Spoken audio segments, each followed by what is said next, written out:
인자하시고 거룩하신 하나님 아버지 은혜 감사합니다. 이 아침도 저희들 주님의 은혜 가운데 생명 주시고 또 하나님의 말씀을 통해서 주님을 깨달아 알고 더욱더 믿음 가운데 나아가기 원합니다. 이제 요한복음을 통해서 예수 그리스도께서 말씀이 육신이 돼서 이 땅에 오신 그 하나님을 깨달아 하는 저희들 될 수 있도록 주님 도와주시옵소서. 시작하는 시간입니다. 마치는 시간까지 성령님께서 친히 인도하여 주시옵소서. 감사드리며 예수 그리스도 이름으로 기도드렸나이다. 아멘. 자, 요한복음 4장 지난 시간에 27절까지 했습니다. 요한복음은 성경 중에서 맨 마지막에 쓰여진 책이에요. AD 90년경에 요한이 이제 죽기 전에 모든 성경 기록 중에서 거의 완성판으로 써진 책이라고 볼 수 있습니다. 그런데 요한복음은 상당히 이해하기 어려운 부분이 굉장히 많아요. 특별히 예수님께서 하나님이시라는 그런 신학적인 그런 말씀으로 점철되어 있기 때문에 우리가 영적으로 이 모든 말씀을 이제 깨달아 할 수 있도록 여러분들이 공부를 하면서 또 책을 읽으면서도 하나님 앞에 기도하면서 깨달아 할 수 있는 그러한 영적인 힘을 허락하여 주시옵소서라고 기도하면서 읽는 그러한 성경책이라고 생각을 합니다. 이제 예수님께서 공생애를 시작하시고 제자를 부르셨습니다. 제자를 부르시고 사람들 사이에서 활동을 하기 시작합니다. 활동을 하기 시작하는데 많은 사람들이 주님께 나와서 주님의 말씀을 이해를 못합니다. 주님께서는 말씀이 육신이 돼서 이 땅에 오신 하나님, 창조주 하나님, 말씀으로 우주 만물을 만드시고 인간을 만드시고 세상의 모든 생명체를 만드신 그 하나님이 자신이 만든 인간 사이에서 인간의 몸을 입고 인간으로 태어나셨는데 성령으로 잉태하심으로 말미암아 신성과 인성을 동시에 가지신 그 하나님이시다라고 하는 겁니다. 그런데 그분께서 이제 자신이 만든 피조물, 정말로 하나님께서 만드신 이 우주 만물을 보세요. 이 집 만물을 보면은 인간은 진토와 같다고 그랬어요. 먼지와 같고 정말로 아주 보잘것없는 그러한 창조물 중에 하나인 거죠. 근데 그분이 그러한 인간의 몸으로 이 땅에서 사람 사이에서 오셔가지고 그 사람들과 나는 누구다라고 얘기를 하니까 사람들이 이해가 되겠어요. 그렇죠. 개미가 코끼리를 얘기해 주면은 개미가 그 얘기가 그 이해가 잘 되겠어? 개미가 코끼리를 만져보려고 막 코끼리를 갖다 이렇게 타고 올라갔는데 그게 다 보이겠어? 일생 동안을 갖다 더듬어도 개미가 코끼리를 다 알겠어? 모르죠. 하지만 예수님께서는 본인이 스스로 나는 누구다라고 하는 것을 말씀을 통해서 또 행동을 통해서 보여주십니다. 그러니까 우리가 성경을 읽을 적에 중요한 건 뭐냐면은 그냥 성경에 보면은 여러 가지 역사서가 있습니다. 역사적인 기록이 있어요. 사실에 대해서 우리가 우리나라 역사책을 보듯이 그렇게 기록해 놓은 것들이 있어요. 구약에 보면은 자 그렇게 하고 또 신약에서도 마태, 마가, 누가복음 같은 거는 그러한 그 같은 관점에서 본 하나님인 예수님께서 이 땅에 오셔서 했던 것들을 어떻게 보면 역사적으로 사건별로 기록해 놓은 책이에요. 근데 요한복음은 사복음서지만 완전히 틀린 처음부터 완전히 틀린 그런 말씀인데 또 예수님께서 특별히 하신 말씀은 예수님은 하나님이시니까 하나님의 관점에서 인간들한테 얘기를 해주는 거예요. 만드신 분이 그 창조주의 관점에서 피조물들한테 얘기를 해주는데 피조물들은 그러한 것들을 처음으로 경험을 해보지 못했잖아요. 우리가 이 땅에 살면서 하늘나라를 경험을 해봤어요. 그냥 상상으로만 야 우리가 죽어서 하늘나라 가면 어땠겠거니라고 상상만 하는 거지 어느 누구도 경험해 보지 못했는데 그 경험하지 못한 것들을 말씀을 하시니까 인간이 생각하는 것과 하나님께서 말씀하시는 사이클이 주파수가 틀리는 경우가 종종 있다라고 하는 거예요. 그러니까는 우리 주파수로서 우리는 AM인데 FM 주파수를 맞추려고 하면은 지지직거리기만 하죠. 그거랑 마찬가지인 경우가 있다라고 하는 거예요. 자, 그 주파수가 틀린 그런 것들이 우리가 4절, 4장까지 봐오면서 계속 나타나요. 요한복음 2장 19절부터 20절에 보면은 바리새인들이 이제 예수님한테 그 성전을 보여주면서 야, 이 성전을 46년 동안 지은 이 성전 얼마나 훌륭하냐라고 하는 얘기가 나옵니다. 그랬더니 예수님께서 뭐라고 그래요? 그 성전을 보면서 이 성전을 헐라 내가 사흘 만에 성전을 짓겠다라고 하니까 어떻게 되는 거예요? 깜짝 놀라는 거잖아요. 사이클이 틀리는 거야. 예수님께서 내가 성전을 짓겠다라고 한 얘기는 자기의 몸인 성전을 가리켜서 얘기한 거예요. 왜 그러냐면은 그 성전을 누구를 위해서 진 거예요? 하나님을 위해서 진 거잖아.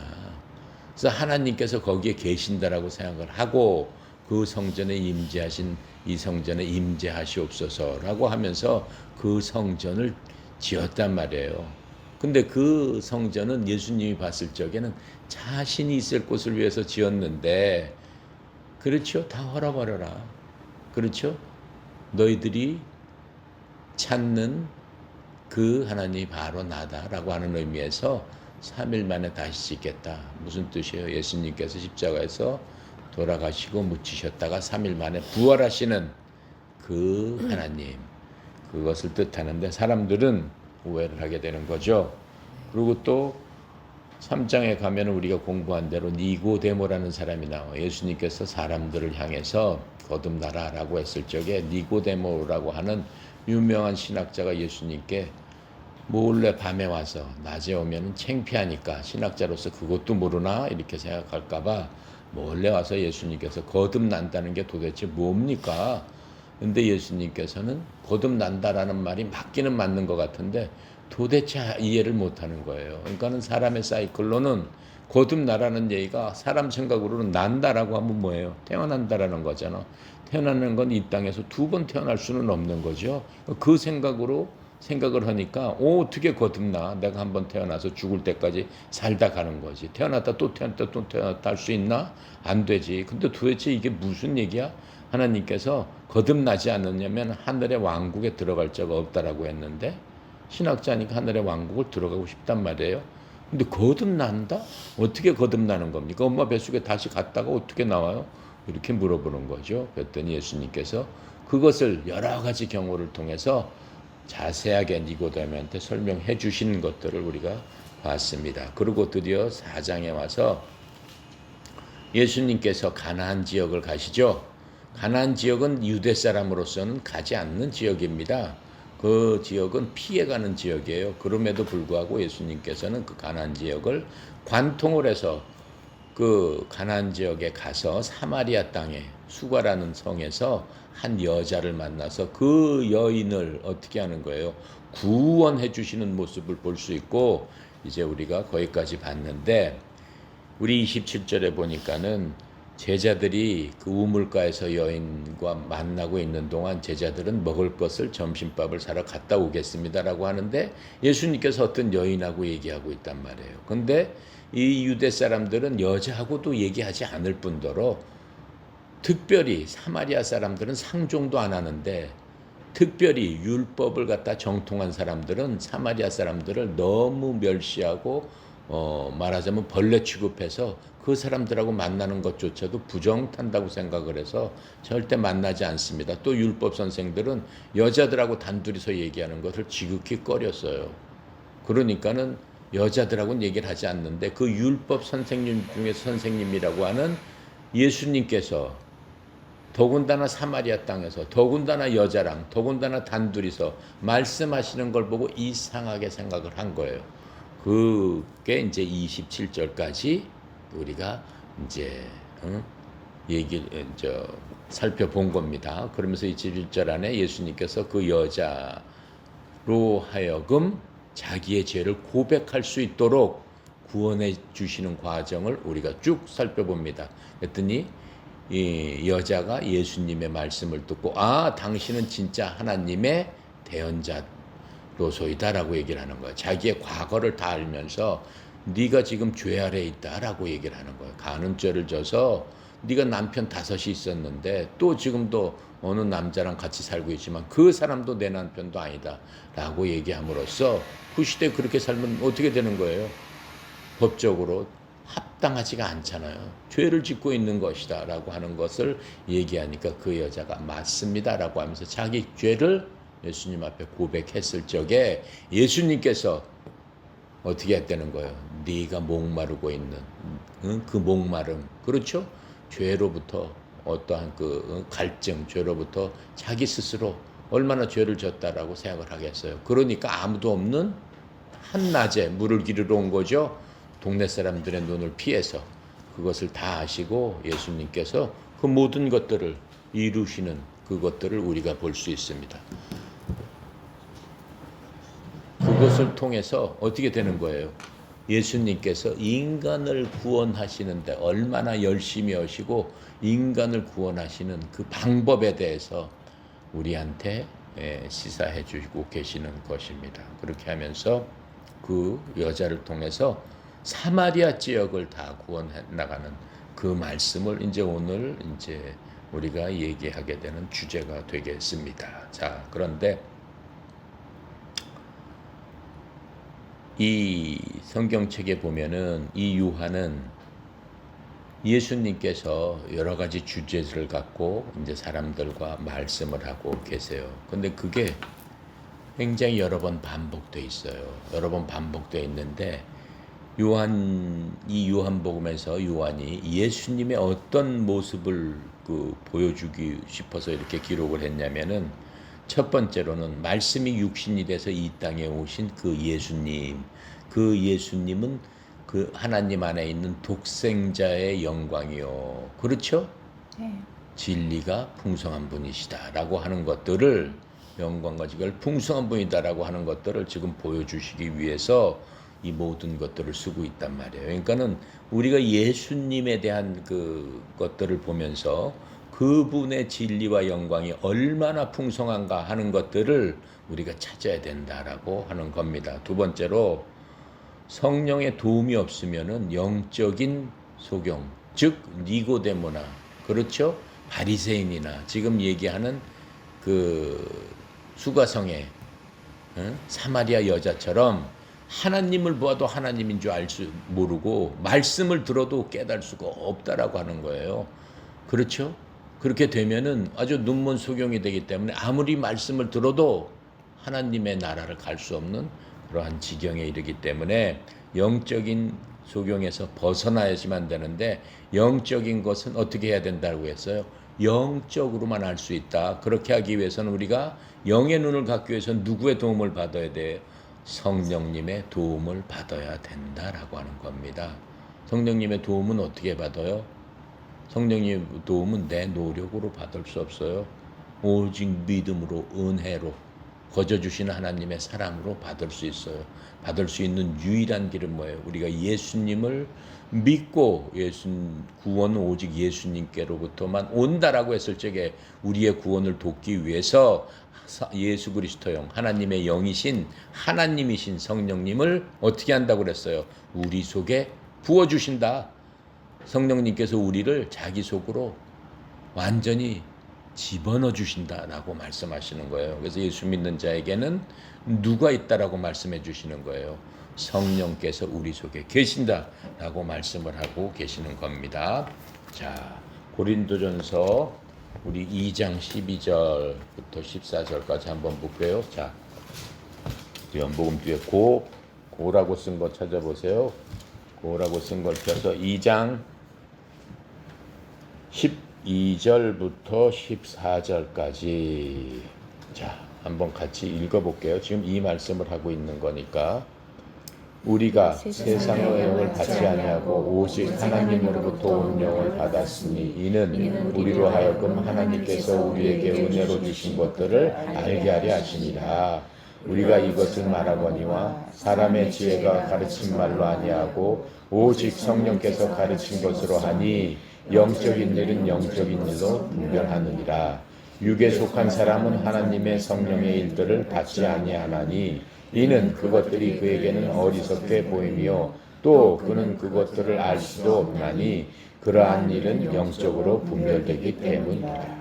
라고 하면서 지금 이 말을 갖다가 고린도 전서에서 해석을 해주고 있는 거예요. 그러니까 영적인 것들은 영적으로 보게 되는데 하나님께서 우리를 도와주신다라고 지금은 말씀하고 있는 것들을 우리가 알 수 있습니다. 그렇게 하고 성령께서 어떻게 한다는 거예요? 우리를 친히 가르쳐 주신다라고 하는 거예요. 그러니까 여러분들이 성경을 읽을 적에 각자 해석이 다 다를 수 있어요. 기본적인 거는 다를 수 없지만 그 규절을 통해서 성령께서 여러분 속에서 계신 성령이 여러분한테 해석을 통해서 알려주시는데 여러분의 사정과 형편을 잘 아시는 성령님께서 여러분의 도움이 될 수 있도록 깨우쳐 주신다라고 하는 겁니다. 아시겠습니까? 지금 그 말씀을 고린도전서에서 우리에게 다시 한번 알려주고 계시는 거예요. 그래서 우리가 항상 성경을 읽을 적에는 에베소서 1장 17절부터 19절처럼 나온 것처럼 우리의 영적 어둠에서 깨질도록 지혜와 계시의 영을 부어주셔서 우리로 하여금 하나님의 말씀을 잘 깨달아 알 수 있도록 주여 도와주십시오라고 기도를 해야 돼요. 거기에 보면은 사도 바울도 그렇게 기도를 했어요.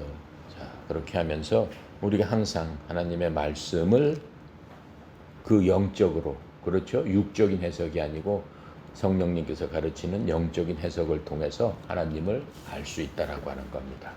그래서 이 요한복음 이제 그 4장에서 수고상 여인과 대화한 거는 1절부터 30절까지 우리가 이제 보면 알 수 있습니다. 자, 28, 29, 30절까지 같이 읽읍시다. 여자가 물동이를 버려두고 동네로 들어가서 사람들에게 이르되 내가 행한 것은 내게 말한 사람을 와서 보라. 이는 그리스도가 아니냐 하니 그들이 동네에서 나와 예수께로 오더라. 이제 30절까지 읽어봤습니다. 자, 27절에 보면 이제 제자들이 이상하게 여긴 것을 알 수 있고, 근데 이 여자가 그리스도 예수님과 얘기를 한 다음에 자기에 대한 모든 것들을 다 꿰뚫어 보시잖아요. 하나님이시니까 다 아시는 거죠. 꿰뚫어 보고 아, 이분은 진짜 성경에서 신약 성경에서 구약 성경 이 사람들은 이 사마리아 사람들도 성경을 읽는다고 했어요. 하지만 이 사람들은 모세 오경밖에는 믿지 않는다고 했어요. 야, 모세 오경 중에 신명기에 보면은 그리스도에 대해서 나와요. 그분이 오시리라라고 이제 얘기를 했는데, 야, 바로 그분이시다라고 생각을 하면서 어떻게 한 거예요? 물동이를 버려두고 자기 동네로 뛰어 들어간 거야. 평상시에는 이 사람이 동네 사람들을 기피했죠. 자기가 진 죄가 있고 사람들이 수군되고 죄인인 줄 다 알기 때문에. 근데 이제 그 모든 것들을 뒤로 하고 동네 사람한테 뛰어 들어가서 이분이 바로 그리스도다라고 얘기를 하게 되는 것을 우리가 알 수 있습니다. 그러면서 29절에 내가 행한 모든 일을 내게 말한 사람을 와서 보라. 이는 그리스도가 아니냐 하니 그리스도 즉 메시아다. 우리를 구원해 주실 그분이 바로 내가 만났다라고 이제 동네 사람들한테 얘기를 하는 거예요. 30절에 그들이 동네에서 나와 누구께 오더라? 예수님께 오더라라고 이제 얘기하는 것들을 이제 알 수 있습니다. 자, 자기가 만난 그리스도를 증언을 한 그런 거예요. 그래서 그 결과 어떻게 돼요? 39절부터 42절이 이제 중간에 이제 뛰어넘어서 그 결과, 이 여자의 결과 39절부터 42절까지로 연결이 되는 거예요. 자, 39절부터 42절까지 같이 읽읍시다. 여자의 말이 내가 행한 모든 것을 그가 내게 말하였다 증언하므로 그 동네 중에 많은 사마리아인이 예수님을 믿더라. 사마리아인들이 예수님께 와서 자기들과 함께 유하시기를 청하니 거기서 이틀을 유하시매 예수님의 말씀으로 말미암아 믿는 자가 더욱 많아. 그 저에게 말하되 이제 우리가 믿는 것은 내 말로 인함이 아니니 이는 우리가 친히 듣고 그가 참으로 세상의 구주신 줄 알미라 하였더라 라고 하면서 이 여자를 통해서 또 예수님께서 이 사람들이 이제 그 사마리아에서 이틀을 더 계셨다라고 했어요. 아, 더 말씀을 좀 해주세요. 그 하나님에 대해서, 이 구원에 대해서, 하늘의 왕국에 대해서 말씀을 해주세요. 그랬더니 예수님께서 이들이 믿는 그 구약 모세 오경을 갖고 다 풀어서 말씀을 해주셨겠죠.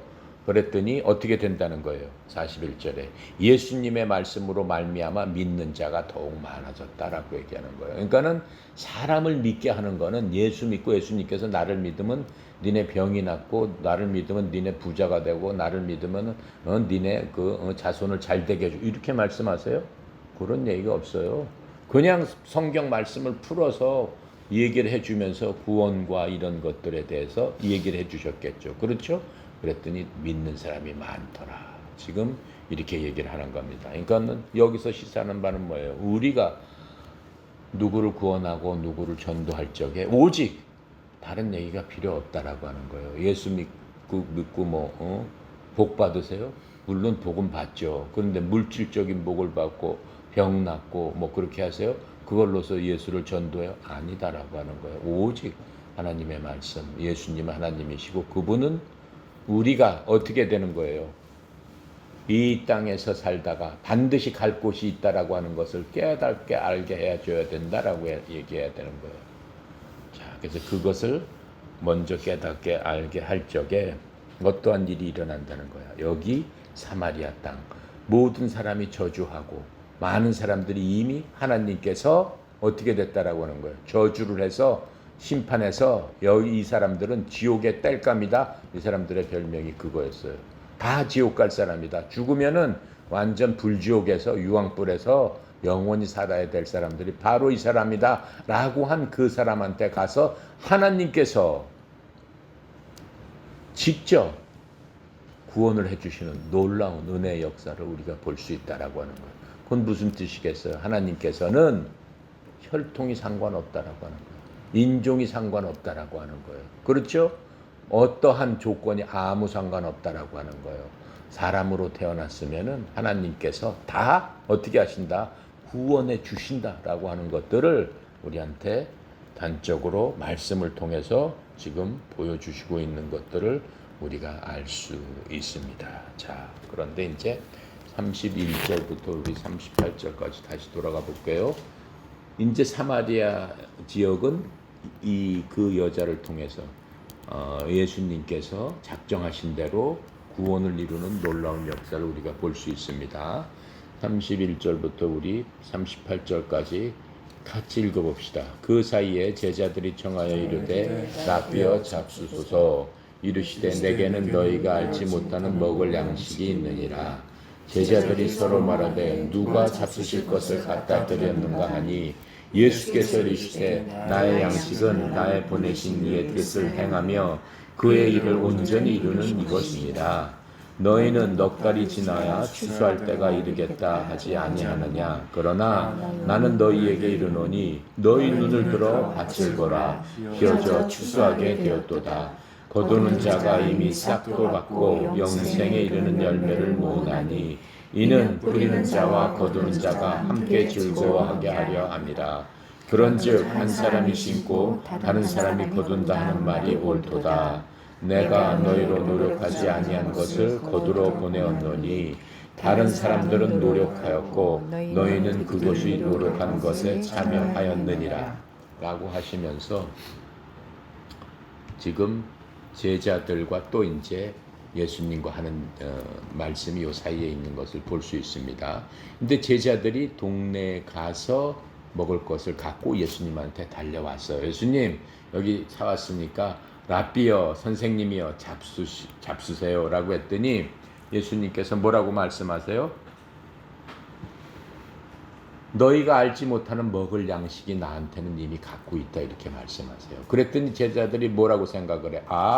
우리가 먹을 것을 사러 온 사이에 누군가가 예수님 먹을 것을 갖다 드렸나 보다 그렇게 생각을 하겠죠. 먹을 것이 있다고 하니까. 그랬더니 예수님께서 뭐라고 말씀하세요?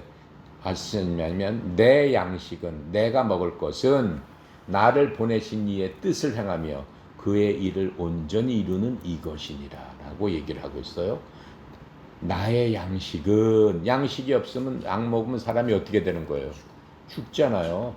근데 나의 가장 귀중한 바로 그것은 나를 보내신 이 누구예요? 하나님 아버지의 뜻을 행하며 그의 일, 아버지의 일을 온전히 이루는 바로 그것이 내 생명보다 귀중하다라고 하는 거예요. 바로 그것이 내 양식이다. 이렇게 말씀을 하고 계시는 겁니다. 자, 그런데 하나님의 뜻을 행하는 것들을 기뻐하시는 게 요한복음 5장 30절 한번 볼까요? 한 장 넘기면 5장 30절 있죠? 네. 자, 같이 읽어봅시다. 내가 아무것도 스스로 할 수 없노라. 듣는 대로 심판하노니 나는 나의 뜻대로 하려 하지 않고 나를 보내신 이의 뜻대로 하려 함으로 내 심판은 의로우니라 라고 하시면서 내 양식은 바로 이것이다. 나를 보내신 이의 뜻대로 내가 행하는 것이 진짜 내 생명과 같은 그것이다 라고 하고 그것을 끝내러 내가 왔다라고 말씀하고 계시는 겁니다. 자, 그렇게 하고 또 요한복음 6장 38절에도 같은 말씀을 하고 해서요. 38절에 또 읽어봅시다. 내가 하늘에서 내려온 것은 내 뜻을 행하려 하며 나를 보내신 이를 뜻하려 하려 합니다 라고 하면서 그 말씀을 지금 강조해서 앞으로도 계속 말씀하고 있는 것을 우리가 볼 수 있습니다. 그렇다면은 예수님을 향한 하나님의 뜻이 과연 무엇일까요? 예수님을 향한 하나님의 뜻. 예수님께서는 그 하나님의 뜻을 이루기 위해서 무슨 수단으로 오셨어요? 말씀이 육신이 돼서 이 땅에 오신, 인카네이션 하신 성육신해서 오셨다라고 하는 거예요. 하나님이시면서 이 땅에 인간으로도 계셨다라고 하는 그것을 우리는 알 수 있습니다. 그렇죠? 네. 자, 그렇게 오신 그 뜻을 행하려고 오셨는데 그 오실 적에 기쁜 마음으로 오셨다라고 하는 거예요. 그냥 억지로 하신 게 아니고 아주 기쁜 마음으로 오셨다라고 하는 거는 예수님은 하나님이시기 때문에 이 오실 적에 본인이 어떻게 죽어야 될 것도 이미 알고 계세요. 처절하게 인간으로 오셨기 때문에 인간의 생사하고 기쁨, 슬픔, 아픔 이런 것들을 다 느끼신단 말이에요. 아기가 응애하고 태어났기 때문에 예수님도 30살 때까지는 인간하고 똑같이 사였어요. 배고프면 울었고 슬픔은 아기 때 똑같이 그렇게 사셨다라고 하는 거예요. 자, 그런데 이 하나님의 뜻은 그렇게 오신 그분이 인간으로서 무엇을 완성시키려고 하냐면은 마태복음 5장 17절에 그 말씀이 있어요. 마태복음 5장 17절. 자, 보면은 내가 읽어볼게요. 내가 율법이나 선지자를 폐하러 온 줄로 생각하지 말라.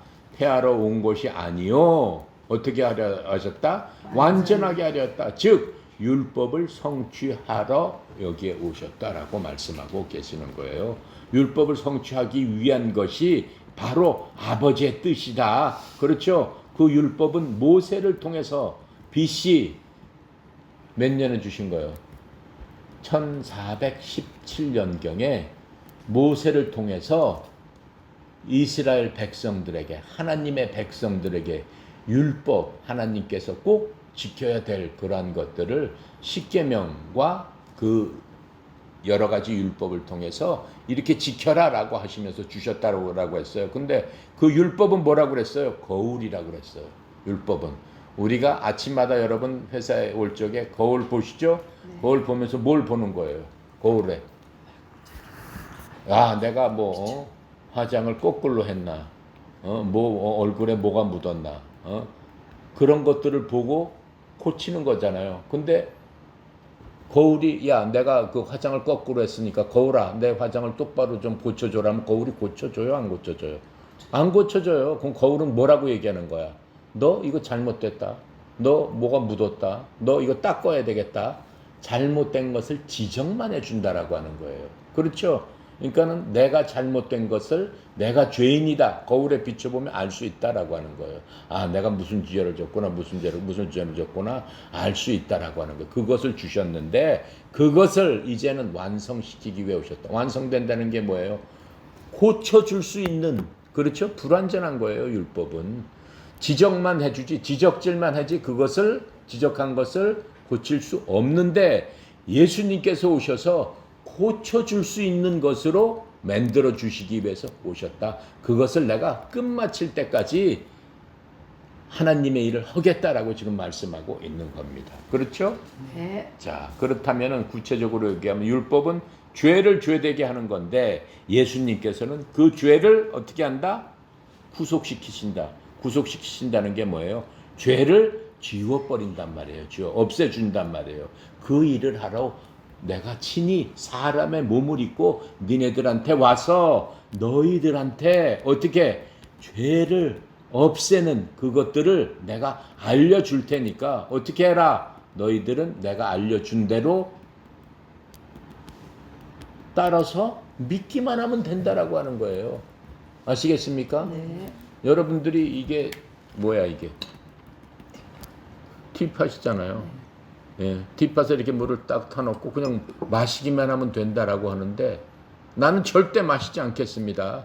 나는 절대 못 마십니다. 나는 이 티팟인지 모르겠습니다. 그렇게 하면은 물을 마실 수 있어요, 없어요? 없는 거예요. 그러니까 예수님께서 하시는 것은 이게 티팟이고 이건 마시면 된다 라고 하는 것까지 어떻게 하시는 거예요? 사람들한테 알려주러 오셨다라고 지금 말씀을 하시는 거예요. 그 알려주는 게 하나님의 일을 끝마치는 일이다 라고 지금 성경은 말씀하고 계시면서, 이 하나님의 일을 마치는 그것이 율법을 지금 내가 얘기한 대로 완성시키는 겁니다. 그 다음에 예수님께서 진짜 하신 일이 뭐예요? 그걸 완성시켜 주기 위한 마지막 하이라이트가 뭐예요? 예수님께서 지금까지 살아 계시면은, 지금까지도 그걸 가르쳐 주고 계신다면, 우리 속에 계시면서 여기 오셔가지고 야 니네들 잘 들어라, 그럼 지금까지 계신다면은 우리는 그 죄를 지울 수 있어 없어? 지울 수는 없어. 그냥 계속 설명만 듣고 있는 거지. 이거 해야 된다, 이거 이렇게 해라 라고 하는 거지. 그러면은 그 지우게 되는 과정은 뭐예요? 예수님께서 어떻게 돼? 그 지우는 도구가 되어 주셔야 된다라고 하는 거예요. 지우가 도구가 된 도구가 뭐예요? 예수님께서 우리를 대신해서 죄값을 치러야 된다라고 하는 거예요. 하나님께서 예수님을 통해서 율법을 완성시킨다라고 하셨는데, 율법은 뭐라고 얘기해? 네가 죄를 지었으면은 그 죄값을 줘야 된다라고 하는 거예요. 죄값은 뭘로 줘야 된다? 피로 드려야 된다. 피 속에 생명이 있는데 모든 죄가, 거의 모든 죄가 피로써 어떻게 된다? 사해지게 된다라고 우리가 배웠습니다. 배웠는데 율법을 완성시킨다라고 하는 건 그것을 완성시킨다라고 하는 거예요. 하나님 율법도 하나님이 주셨는데 하나님께서 그렇게 말씀하신 다음에 야 그럼 그거 무효다, 그렇게 하실 수 있어요? 이제 그거는 없는 걸로 하고 새로운 걸로 만들어서 그렇게 해라 하실 수 있어요? 그럼 여태까지 그거 믿었던 사람은 뭐 어떻게 되는 거야? 너무 짜증나는 거 아니에요? 그렇죠? 지금 부동산법이 했다가 옛날에는 전세를 막 장려했단 말이에요. 사람들이 다 그 임대업자로서 다 등록을 해가지고 막 다 해서 혜택을 받았는데 어느 날 갑자기 와서 그거 다 무효다, 그거 다 필요 없고 니네들 그거 한 사람들도 다 똑같이 세금 내야 되고 더 내야 돼, 이렇게 되면은 그 사람들이 뭐가 되는 거예요? 그걸 믿어 안 믿어? 안 믿죠. 다음에는. 그렇죠? 세상 일은 그렇다라고 하는 거예요. 근데 하나님은 일은 그렇게 하실 수 있어? 그러면 하나님이 아니죠. 누가 하나님을 믿겠어? 하나님이 조금 지나서 또 바꿀 텐데 하나님을 믿을 수 있어 없어? 믿을 수 없는 하나님이란 말이에요. 근데 하나님께서는 율법의 1.1획도 변할 수 없다라고 그랬어요. 하나님께서 이미 정해놓으신 거는. 그렇죠? 그러면 죄진 사람은 어떻게 돼야 돼?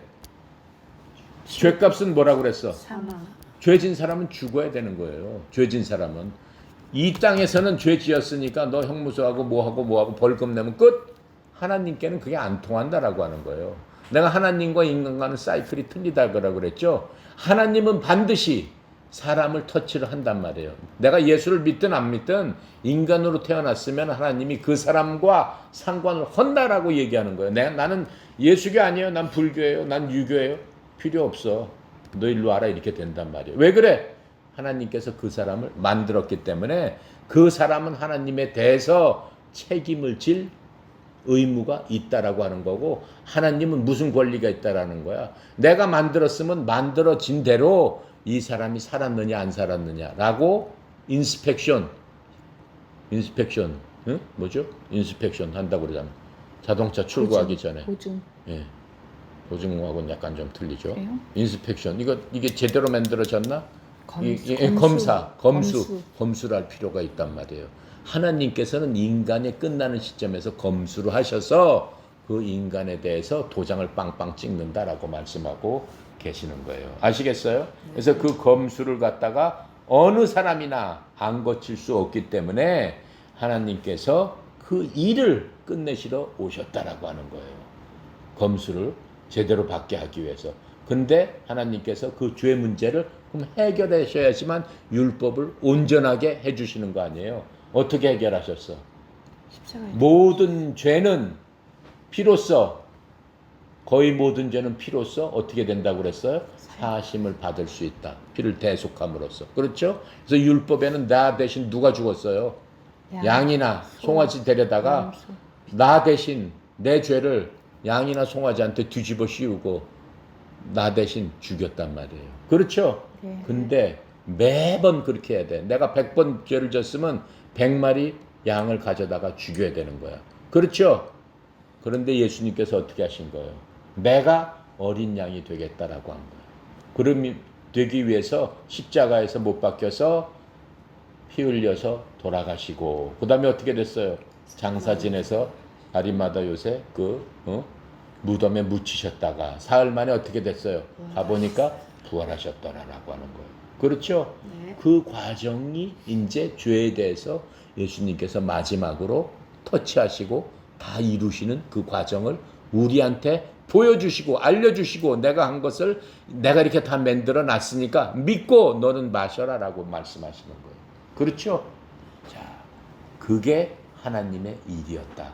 그렇죠? 그래서 그 일을 열심히 하러 오셨다. 그래서 제자들한테는 나는 니네들이 모르는 그 양식을 나는 갖고 있다라고 말씀하시는 거예요. 그 양식은 무엇이냐? 바로 하나님의 일이었다. 근데 그 일은 무엇이냐? 내가 지금 설명한 그러한 일들이었다라고 말씀을 하시는 겁니다. 그래서 하나님의 일을 어떻게 온전히 이루는 이것이다. 그게 내 양식이다. 그렇죠? 온전히 끝내는, 영어로서는 finish 이렇게 썼어요. 완전히 맞추는 finish. 그렇죠? 예, finish line. 그렇죠? 마라톤 막 뛴 사람이 finish라고 써 있잖아요. 마라톤에 보면은 그 finish line 다 끊고 들어가서 결승골로 들어가는 그 일을 하신다라고 이제 말씀을 하고 계시는 겁니다. 그래서 하나님의 일을 어떻게 마치시는 거예요? 복음을 일단 선포를 해야 되겠죠. 내가 이렇게 하고 나를 믿는 자는 너희들한테 율법의 굴레에서 벗어나서 율법의 그 속박에서 벗어나서 영원한 자유를 얻게 해주겠다. 새 생명을 얻게 해주겠다. 그러니까는 내 말을 믿고 내가 행하는 말을 어떻게 해라? 믿어라. 라고 계속해서 이 땅에 살아계시면서 말씀을 하셨다라고 하는 거예요. 그러면서 그 복음을 갖다가 선포할 적에는 죄인이 어떻게 해야 돼요? 회개를 하고 하나님 앞에 돌아와야 되잖아. 죄인들이 회개하는데 첫 번째 그 조건이 뭐라고 그랬어요? 나는 죄인이다라고 알아야지만 회개가 될 게 아니야. 나는 죄 진 게 없습니다. 나는 양심껏 살았고 여태까지 별로 뭐 그거 한 거 없어서 뭐 고백할 것도 없습니다. 그러면은 안 되는 거야. 회심이 안 되는 거야. 하나님 앞에 갈 수가 없는 거예요. 그렇죠? 내가 네 죄를 위해서 죽었다라고 했는데 아니 왜 나를 위해서 죽어요? 나는 뭐 죽을 만한 일을 하지 않았는데. 그럼 예수님의 죽음이 어떻게 되는 거예요? 헛된 거예요. 근데 예수님은 그 사람을 위해서 돌아가셨다라고 얘기하는 거예요. 그렇죠? 네. 내가 너를 위해서 내가 죽는다라고 했는데 나는 필요 없어요 라고 하면은 어려워지는 거죠. 그렇죠? 네. 자, 그렇게 하고 예수님은 이 모든 것을 할 적에 주저없이 하셨다라고 하는 것. 아주 열심을 내서 하셨다라고 하는 것들을 볼 수 있어요. 그렇죠? 예수님은 최선을 다해서 이 땅에 살아계시면서 공생에 3년 반 사셨다면 정말 1분 1초도 빈틈없이 최선을 다해서 열심히 하나님의 열심으로 그 모든 것들을 하시는 것들을 우리에게 보시고 돌아가실 적에도 죽는 순간까지도 어떻게 해요? 열심히 해서 옆에 그 사형수를 어떻게 하는 거예요? 구원해 주시는 예수님께서 피를 그 창에 막 심장이 터져 나가면서도 끝까지 그 열심으로 해서 하나님의 일을 마치시는 것을 성경에서는 우리한테 보여주고 계시는 겁니다. 자, 그래서 이 34절은 굉장히 또 중요한 말씀입니다. 그래서 이것들이 그러한 의미다라고 하는 것들을 우리가 잘 깨달아야 됩니다. 한데 어때요? 사람들이 그 빛이 이렇게 비쳤으나 그 빛에 반응을 안 하는 사람이 있다라고 말씀을 하고 계세요. 그건 뭐예요? 누가복음 19장 10절에 보면은 그 빛에 반응을 안 하는 사람이 있다. 그건 뭐 어떻게 해요? 할 수 없는 거지 뭐. 본인이 빛에 반응을 안 하니까. 그렇죠? 빛에 반응을 안 하는 건 누구라고 얘기했어요? 마귀의 자식이다라고 얘기를 하고 계십니다. 자, 35절. 자, 보세요. 그러면서 너희는 넉 달이 지나야 추수할 때가 이르겠다 하지 아니하느냐. 그러나 나는 너희에게 이르노니 너희 눈을 들어 밭을 보라 희어져 추수하게 되었도다. 지금 이게 무슨 말씀이에요? 너희는 무엇인가 파종을 한 다음에 4달쯤 돼야지 그걸 추수를 할 수가 있다라고 하는 거예요. 그런데 어떻게 나는 너희에게 이르노니 눈을 들어 밭을 보사 희어져 추수하게 되었더라. 파종하자마자 봐라 추수하게 되었도다. 이렇게 말씀을 하시는 거예요. 그게 무슨 뜻이냐면은 이러한 일이 하늘의 왕국에서는 바로 일어난다라고 하는 것을 지금 말씀해 주고 계시는 거예요. 그 구약의 아모서 9장 13절에 보면은 내가 읽어볼게요. 주가 말하노라 보라 날들이 이르르니 쟁기 밟는 자는 씨 뿌리는 자를 따라잡으며 이렇게 말씀하고 계세요. 쟁기 밟는 자는 씨 뿌리는 자를 따라잡으며 산들은 단포를 부리고 모든 산들은 노구리라라고 하면서 씨 뿌리는 일과 추수하는 일이 동시에 일어난다라고 말씀하고 계시는 거예요. 그거는 하늘의 왕국에서는 그러한 일이 있다라고 지금 말씀하시는데 그 일이 지금 이 땅에서 일어났다라고 하는 거예요. 왜 이런 일이 일어나겠어요? 예수님께서 이 땅에서 오시는 거는 뭐예요? 하나님의 왕국을 이 땅에 건설하기 위해서 오신 거예요. 천국이 가까이 왔다 이렇게 얘기하잖아요. 그럼 천국이 가까이 왔다라고 얘기할 적에 천국 하면 보통 뭘 생각해요? 3층청 하늘에 있는 우리가 앞으로 갈 그 땅이 가까이 왔다. 말세가 가까이 왔다라는 그 뜻이에요. 그게 아니에요. 예수님께서 천국이 가까이 왔다라고 하는 거는 예수님 자체가 뭐예요? 하늘의 왕국의 주인이기 때문에 왕국이 예수님이 오셨다는 얘기는 이 땅에 하나님의 왕국이 도래했다라고 말씀을 하시는 거예요. 그러니까 예수님께서 이 땅에서 하나님의 왕국을 이스라엘 백성들한테 주시려고 온 건데 이스라엘 백성들이 그걸 받아들여요? 안 받아들여요? 안 받아들이는 거예요. 그러니까 하나님의 주권, 하나님이 계신 곳은 하나님의 주권이 있는 거예요. 하나님의 권리가 그곳에 있는 거예요. 그러니까는 하나님께서는 이 땅, 이 지구 이스라엘 땅에다가 하나님의 왕국을 만들려고 오셨다라고 하는 거예요. 그러니까 이런 일들이 이루어질 수 있다라고 하는 거예요. 왜 그래? 하나님의 왕국에서는 뿌리는 순간에 거두는 일이 있기 때문에 예수님이 계시는 곳에서는 뿌리는 순간에 거두는 일이 지금 발생했다. 봐라라고 말씀하시는. 그러니까 이것도 영적으로 봐야 되는 거예요. 그게 무슨 뜻입니까? 육체적으로 보면은 어떻게 해? 아니 이거 하나 파를 갖다 심으면 4개월 있어야지 이게 자라나고 해서 수확을 할 텐데 뿌리자마자 거두는 일이 어떻게 일어나겠느냐라고 하는 거예요. 그러니까는 육체적인 생각으로 봤을 땐 안 되는 얘기죠.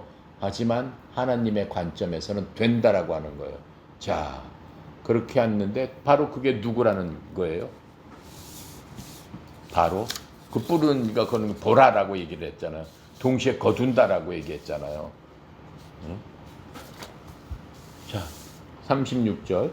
거두는 자가 이미 싹도 받고 영생에 이르는 열매를 모으나니 이는 뿌리는 자와 거두는 자가 함께 즐거워함이니라 라고 하시면서 37절 그런즉 한 사람은 심고 다른 사람은 거둔다 하는 말이 옳도다. 바로 이루어진다라고 얘기하는 거예요. 38절 내가 너희로 노력하지 아니한 것을 거두러 보내었노니 다른 사람들은 노력하였고 너희는 그들이 노력한 것에 참여하였느니라. 지금 이 말씀은 뭐냐면 제자들은 수확하는 일에만 참여한다라고 얘기하는 거예요.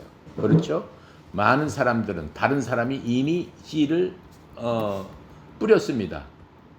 즉 예수님께서 구약의 많은 대언자들께서 그렇죠? 그 다음에 예수님 오시기 전에 세례 요한이 회개하라. 예.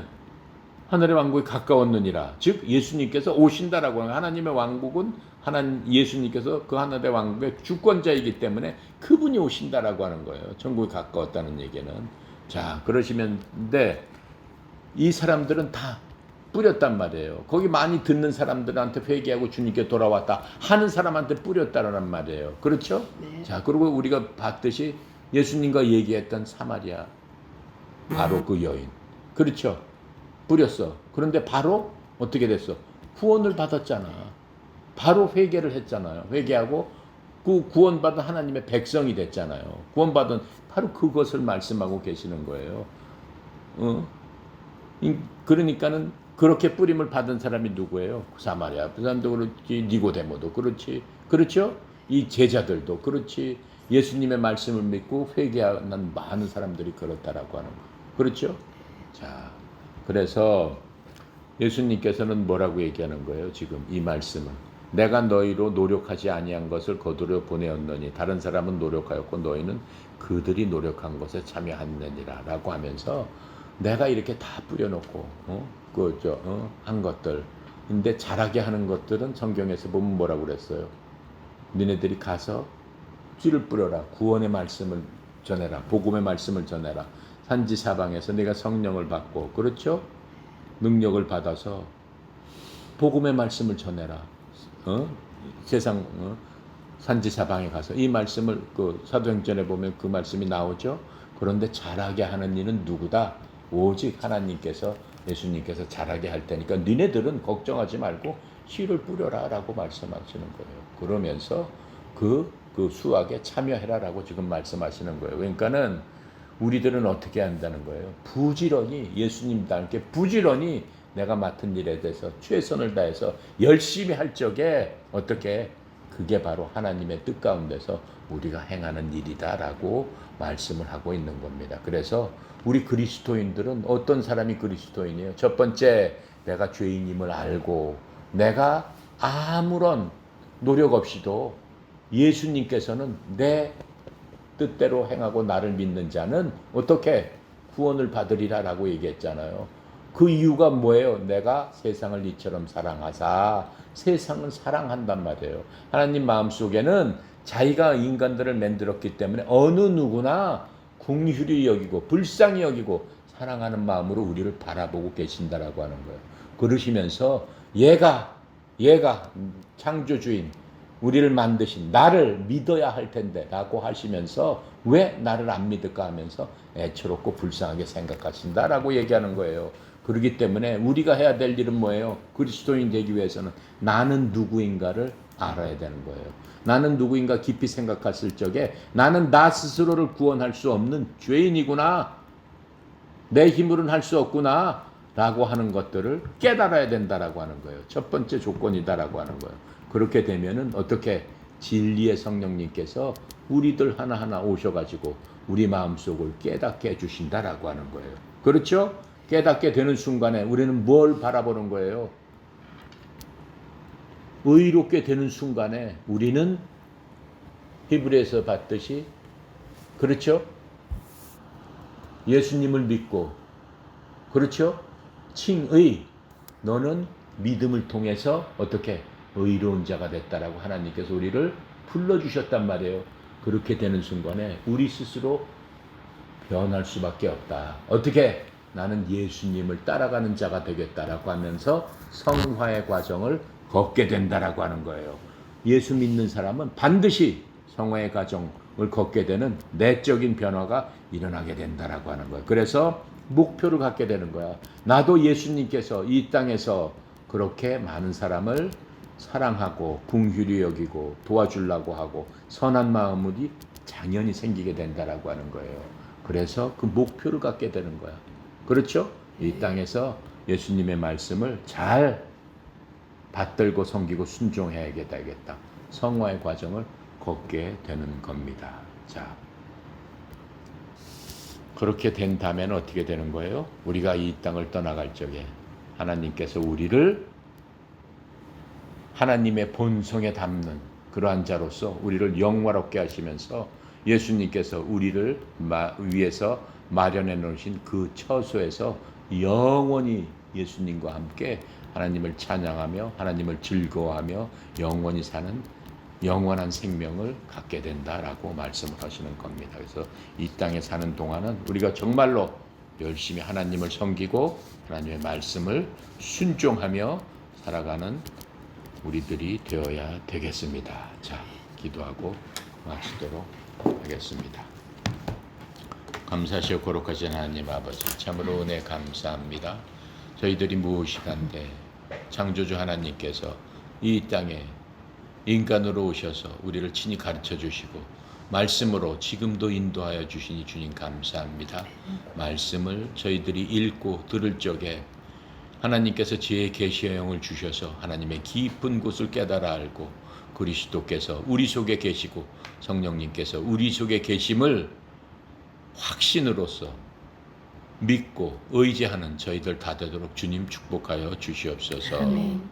아버지 하나님, 이 말씀을 듣는 우리 모든 교육생들, 또 우리 직원들, 또 지도자들, 지부장들 주님 축복하여 주셔서 삶의 현장에서 하나님을 의지하며 열심히 하루하루를 살아나갈 적에 주께서 약속하시고 예비하신 그 복으로 온전히 하나님의 사람으로서 살아가는데 부족함이 없도록 주님 축복하여 주시옵소서. 아멘. 특별히 협회를 이끌어가는 송영희 사장님 주님 축복하여 주셔서 영육간에 강건함을 주시고 형통함을 허락하여 주셔서 협회가 하나님의 말씀에 우뚝 설 수 있는데 리더로서 앞장서서 나갈 적에 주님께서 주시는 그 능력으로 모든 일을 하는데 전혀 부족함이 없도록 축복하고 인도하여 주시옵소서. 아멘. 오늘도 모든 것 아버지께 의탁드리며 감사드리며 예수 그리스도 이름으로 기도드렸습니다. 아멘. 아멘.